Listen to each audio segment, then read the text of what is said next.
Alors, la prise de cette conscience-là ne s'est fait pas avant, mais après. Durant Amen. tous ces temps que j'étais religieuse, je peux dire que j'étais une chrétienne religieuse et non spirituelle. Amen. Avance. Alors, il fut un moment de ma vie, j'avais plusieurs questions sur mon existence, plusieurs questions sur ma personne, plusieurs questions sur mon identité, parce que je voulais quelque chose de plus, mais que je ne connaissais pas. C'est ça. Tout ce que j'avais pour moi, c'est comme si ne suffisait pas. Et je commençais à me questionner. Et je me suis rendu compte que ces questionnements, personne de ma famille ne pouvait répondre. Ni mes parents, mes proches et tout. Alors, je me suis tournée vers la parole de Dieu. Et je suis tombée dans Jérémie chapitre 1, verset 5.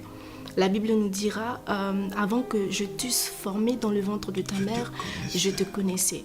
Alors, au travers ces versets, je me suis dit, si Dieu me connaissait, avant même que je sois introduit dans le monde, ça veut dire qu'il connaît le plan pour lequel il m'envoyait sur le monde. Amen.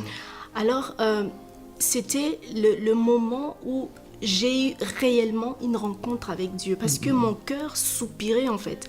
C'est ce que j'aimerais dire aussi à ceux qui nous écoutent.